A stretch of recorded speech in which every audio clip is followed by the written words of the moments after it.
Nous sommes aujourd'hui mercredi 30 octobre de l'an 2024, mesdames et messieurs. Bienvenue dans cette session de l'information. Voici les titres de ce journal.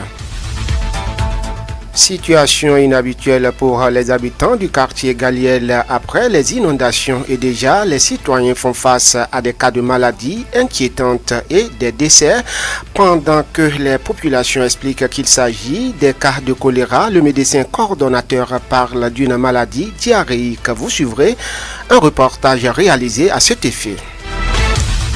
Pendant ce temps, le cancer du sein est une maladie grave qui tue de milliers de femmes dans le monde. Et pour tout comprendre par rapport à ce mal, un entretien est accordé à Lukman Wouchewu à Cotonou, semaine écoulée. Les précisions sont à suivre.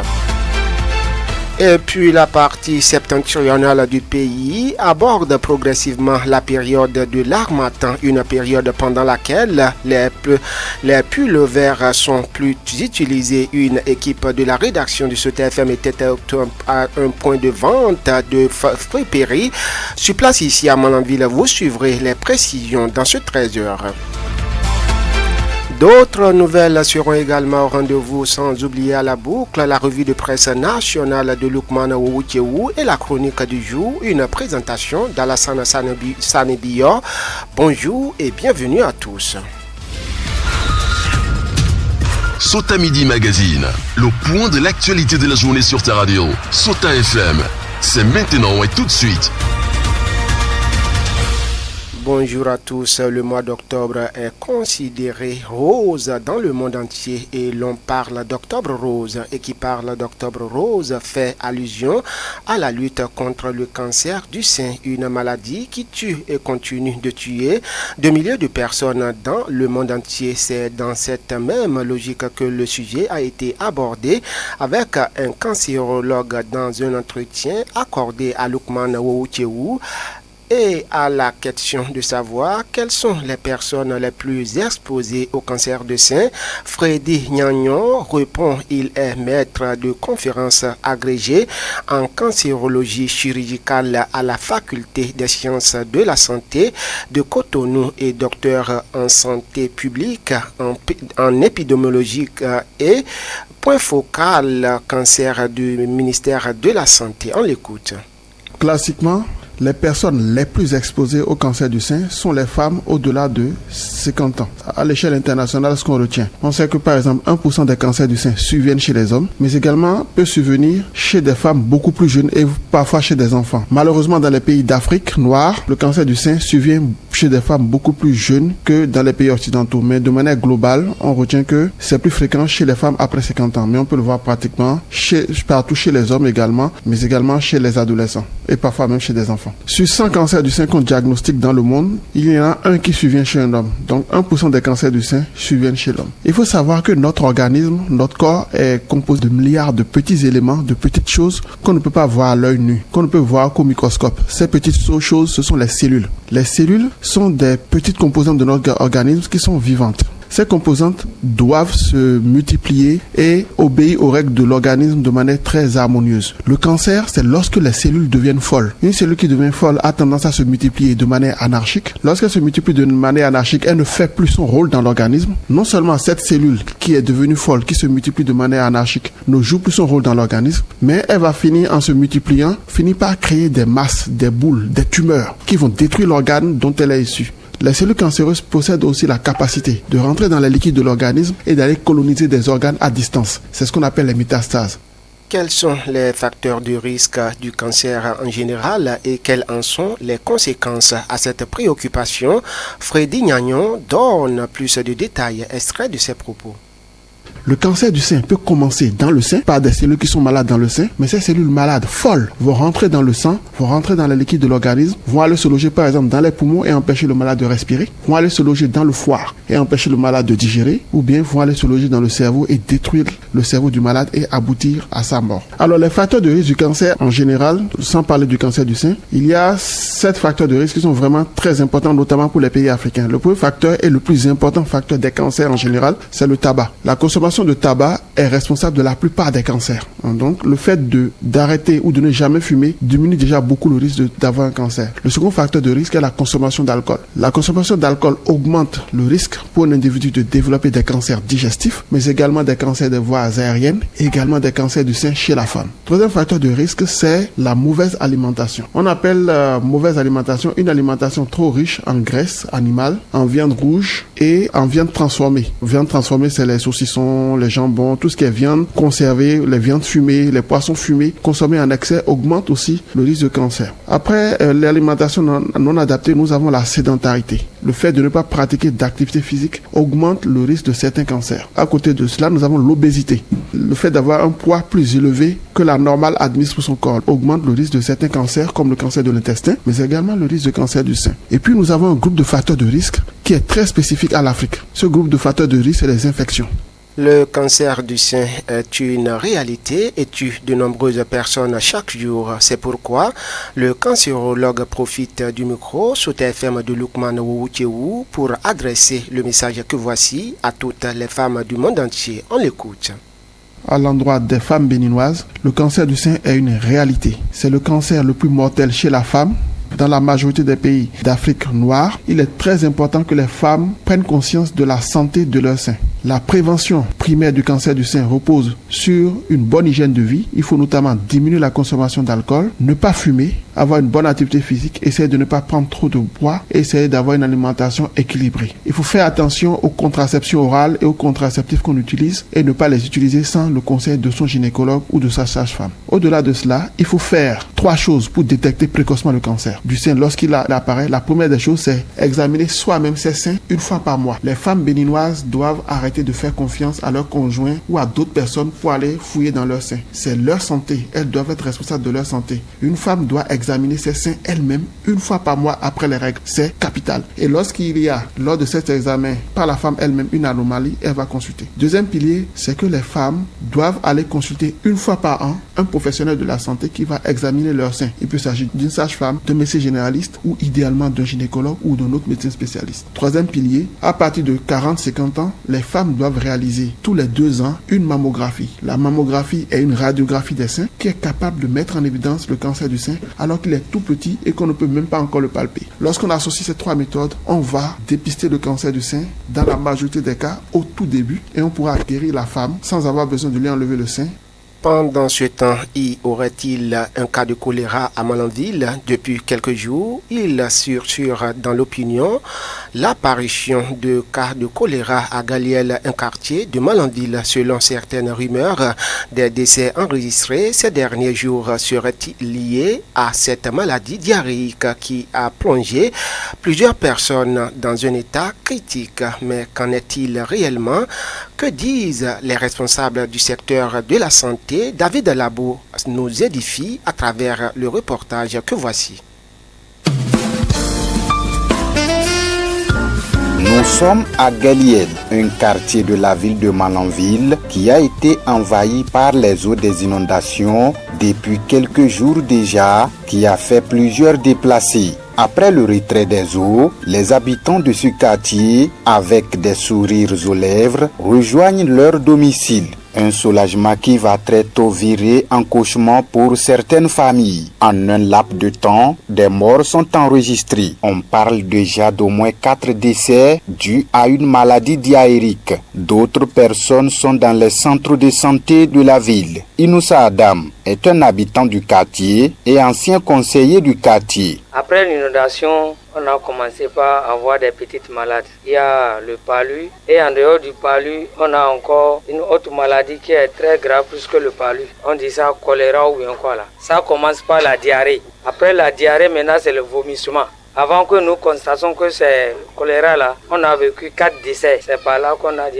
dès qu'on a entendu quelqu'un a commencé par faire la diarrhée là, aussitôt c'est à l'hôpital. Les vomissements et les diarrhées graves ont affaibli les victimes, ce qui envoie les idées des habitants vers le choléra. Moukaïla Laniba, un habitant du quartier de quarantaine d'âge environ, a son fils totalement affaibli par la maladie qui ne peut pas aller. Tente une explication. Selon moi, c'est l'eau d'abord, parce que Comme l'eau a envahi le quartier, les puits sont déjà gâtés. L'eau a changé de couleur. C'est l'eau sale là qui a pénétré les puits. Et ces puits-là ne sont pas encore traités. Et c'est l'eau-là, nous, on boit. Rares sont les gens qui prennent les bidons pour aller vers la ville chercher l'eau de pompe. Donc c'est l'eau-là, on boit. Et même si tu te laves avec là, tu sens des grattages dans ta peau. Après les inondations, l'eau des puits a changé de couleur, devenue verdâtre, chargée d'une couche bien épaisse. Inoussa Adam. Avant l'eau là c'était blanc, mais maintenant l'eau là c'est comme vert. Malgré le changement de la couleur des eaux des puits, les habitants de ce quartier n'ont pas le choix autre que de consommer ces eaux car ils disent aucune source d'approvisionnement en eau potable pour eux. Pas d'installation de la SONEB pour ces habitants, mais depuis quelques jours, ils se trouvent obligés de parcourir de longues distances à la recherche de liquide vital. Inoussa Adam. C'est ça que nous utilisons. Mais maintenant, depuis que ça a commencé, on a changé de méthode. Il y a d'autres qui vont aller puiser à Boulanga, sur les pompes là. C'est là que les gens vont aller puiser. Il y a d'autres encore qui achètent les sachets de Pia Water là pour amener à la maison. Nous avons dit qu'il ne faut pas boire l'eau là. Il ne faut pas encore manger les nourritures qui ne sont pas chaudes. Le premier jour que ça a commencé, dans le coin que ça a commencé là, eux-mêmes sont arrivés, ils ont traité quelques puits qui sont là-bas. Là. Ce traitement-là ne peut pas faire l'affaire là. Il faut qu'on va traiter tous les puits qui sont dans le quartier. En attendant une éventuelle intervention des autorités, cet ancien conseiller du quartier propose ce qui suit. Inoussa Adam. On va dire de bouillir l'eau là et encore s'il y a aquatable, on va commencer par mettre aquatable dans les eaux là. Et les autorités aussi, ce qu'on va leur demander, c'est une doléance qu'on leur demande, ils n'ont qu'à faire tout possible pour nous trouver des pompes dans le quartier. Dans le quartier Galère là, il faut qu'on trouve de pompes. Parce que s'il y a pompe là, on ne va pas vécu ces problèmes que nous vécons maintenant là. Les spécialistes de la santé, après avoir reçu l'information, ont descendu urgemment sur le terrain pour constater la situation. Orukoko Orukoni, il est le coordonnateur de la zone sanitaire Malanville-Karimama. Quand nous avons eu l'alerte, parce que nous avons les relais communautaires aujourd'hui, qui font la prévention, les sensibilisations de prévention et de promotion dans les ménages. Et donc ces relais nous ont notifié la situation de cas de diarrhée et vomissement dans Galiel. Donc rapidement, nous avons une équipe d'intervention rapide. Ça, c'est une équipe qui est mise en place, multidisciplinaire, constituée des agents d'hygiène, de tous les cliniciens, de tout ce qui est laborantin et tout. Donc, nous descendons rapidement sur le terrain pour voir la situation. Suite à ces cas, les prélèvements ont été faits où la technique a démontré que c'était autre germe que le choléra. Donc, il y a plus de peur que de mal. Orukoko Orukoni. La recherche de ce germe-là au niveau du laboratoire national est négative. Donc, il y a d'autres germes maintenant.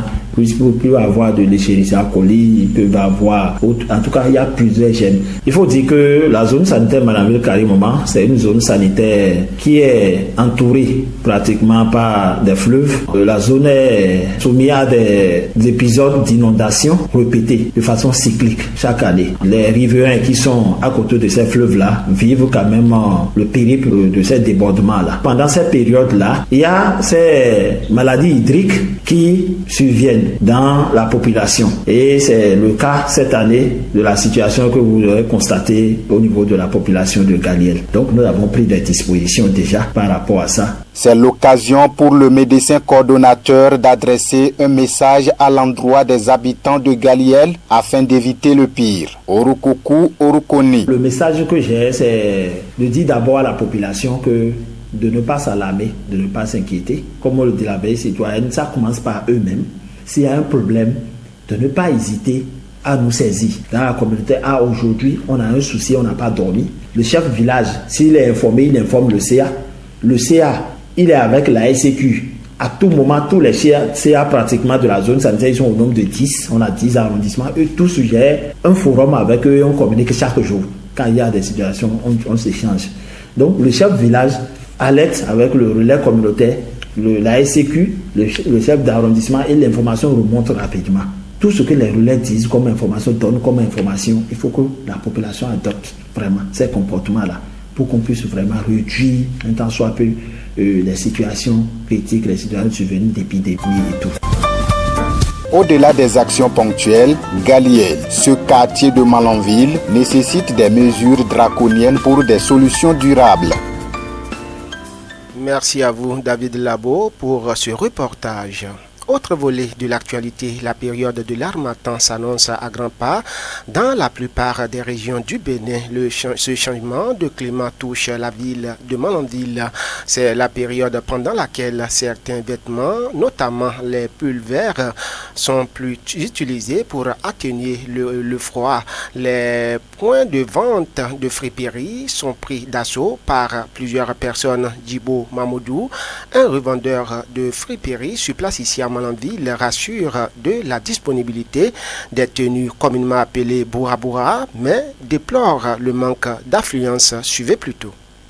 Les gens s'apprêtent pour l'harmattan parce que aujourd'hui, présentement, nous avons des marchandises de l'harmattan qui sont disponibles chez nous ici à Malanville dans le marché. Mais à cause de la fermeture de frontières, il n'y a pas assez de monde pour le moment. Mais nous espérons avec le temps, ça ira. Nous avons des vestes, des chaussettes, des pullovers et des blousons, ainsi que des pantalons, jogging, aussi des cache-colles. Les pullovers, ça dépend de la balle parce que nous allons vers le Gaïa pour prendre des marchandises pour revenir. Des fois, nous pouvons prendre en gros là-bas 500 si on vient ici. Si après avoir fait les dépenses, nous pouvons augmenter 200 ou 150 et on vend.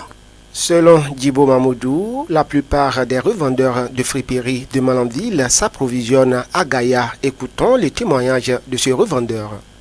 Nous allons vers Gaïa pour prendre parce que on vend des balles là-bas. Ici à Malanville, il n'y a pas dans les magasins dans lesquels il se trouve des balles que nous pouvons payer et revendre ici. Pour payer des balles et revendre ici maintenant au Bénin, il faut que tu ailles à Cotonou pour chercher. Alors que le transport de Malanville-Cotonou, c'est déjà trop pour nous parce que nous n'avons pas les moyens pour aller à Cotonou revenir chaque fois. Même avec 50 000, vous pouvez aller à Gaïa, prendre ce que vous pouvez prendre, venir. Dans une semaine, vous allez payer, revenir et repartir. Alors que d'ici la distance d'ici Malanville-Cotonou, il faut le frais de transport 12 000 et retour 12 000, ça veut déjà 24 000, plus les frais de transport des bagages et ce que vous avez dépensé pour manger. Tout ça là, c'est à cause de ça que nous devons aller tout juste à Gaïa. Avec 25 000, 30 000, on peut aller prendre un peu pour venir vendre et la semaine prochaine, on peut repartir.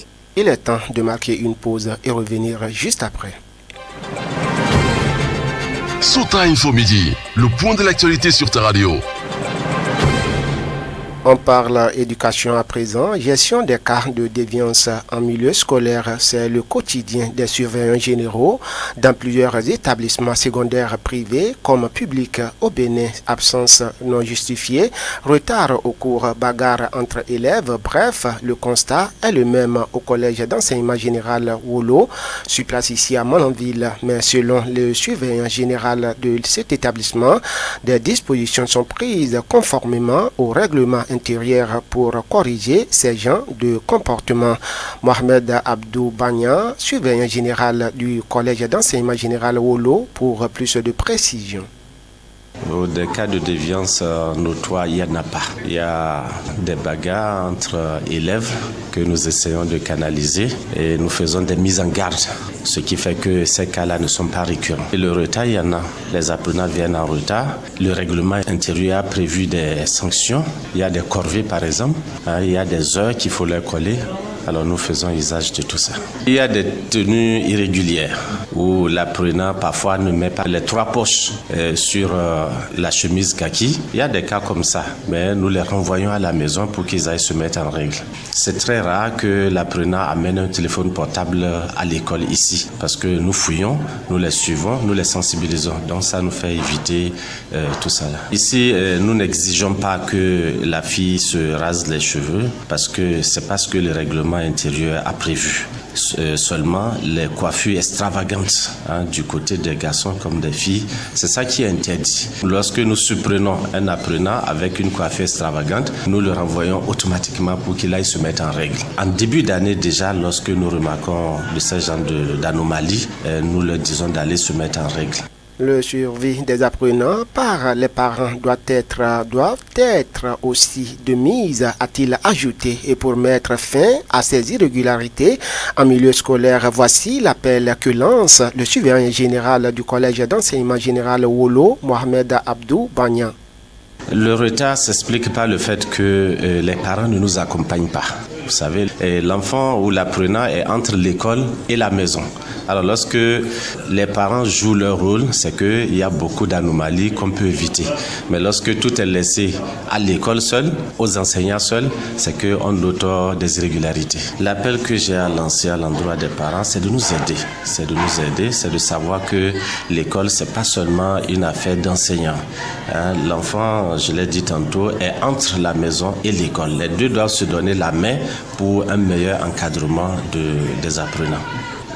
De même que nous avons invité les parents à jouer les partitions, de la même manière, et nous souhaiterions que chaque apprenant essaye de se comporter conformément au règlement intérieur pour éviter, n'est-ce pas, des punitions qui ne les arrangent pas. On installe à présent la revue de presse nationale, une présentation de Lukman Woucheou. Suivez la revue de presse sur Souta FM. Amis de la plume du papier, mesdames, messieurs, bonjour.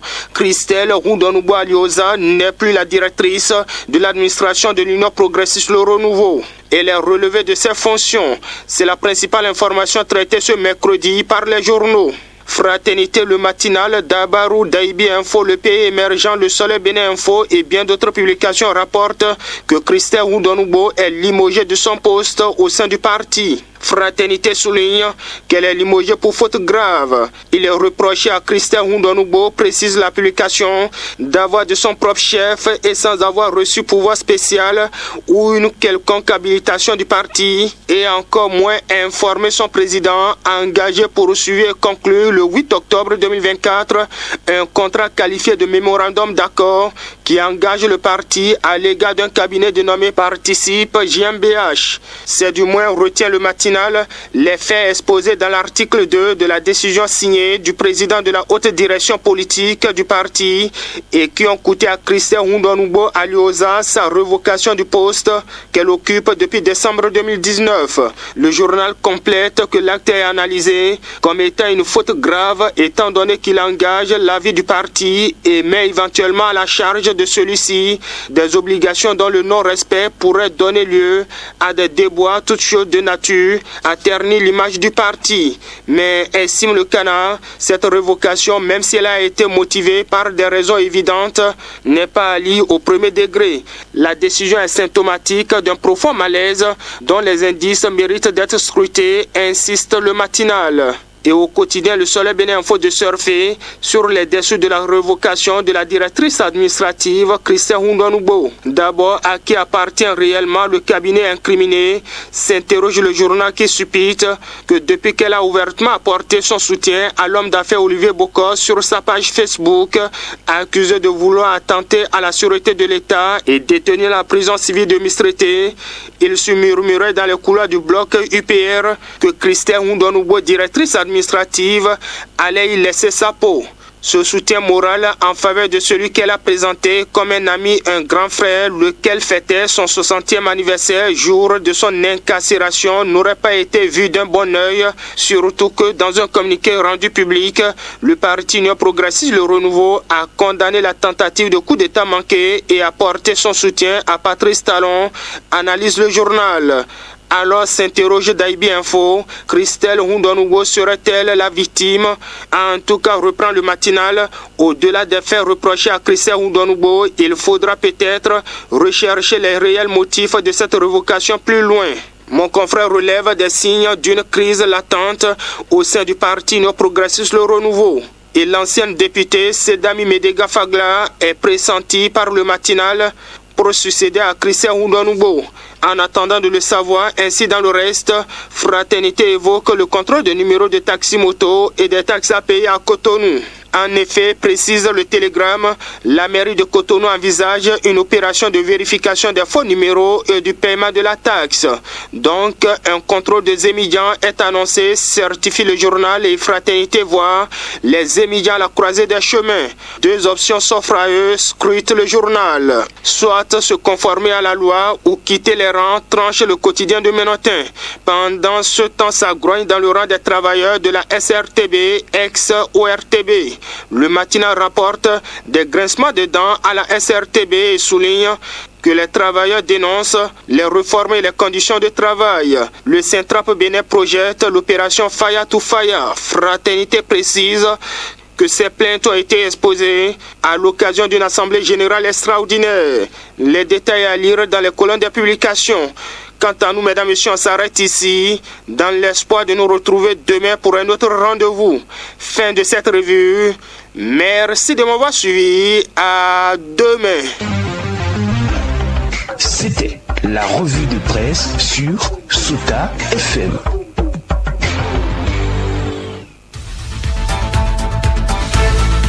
Ainsi se referme cette session de l'information. Merci de nous avoir suivis. À la coordination, on retrouve Inoussa Karim Aboubakar Doko.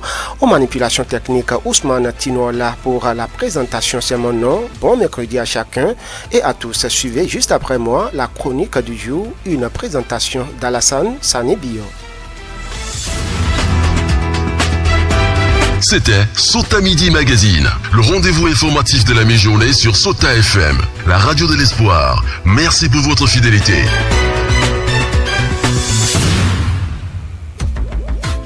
Suivez la chronique en français facile sur Sota FM. La chronique en français facile sur Sota FM. Alassane Sani Bio.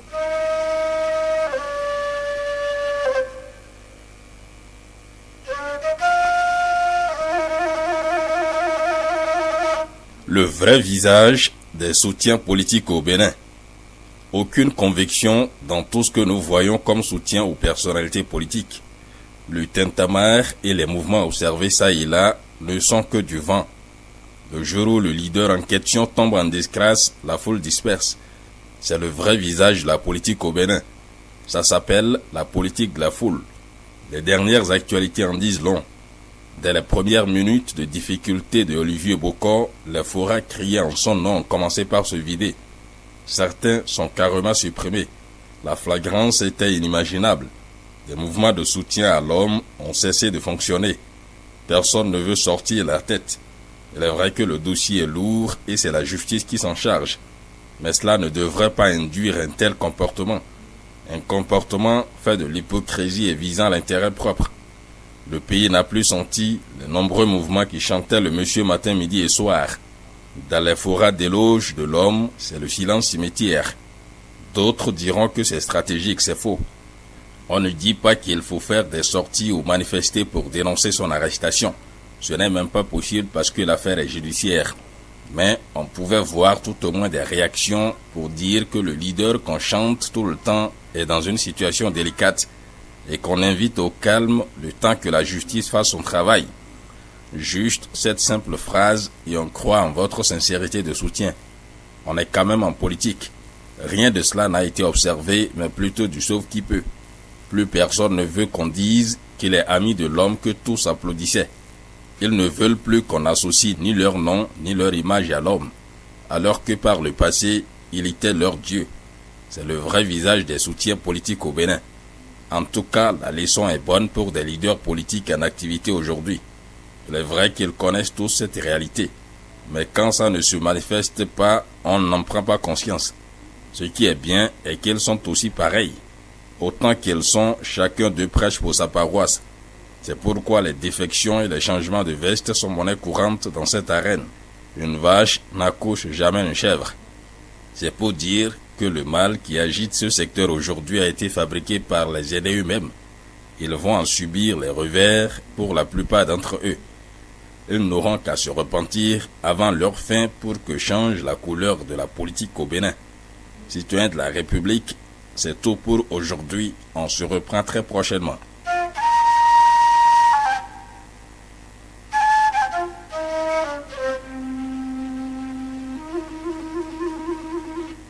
C'était la chronique en français facile sur Sota FM. Dans la Liborie, la différence a un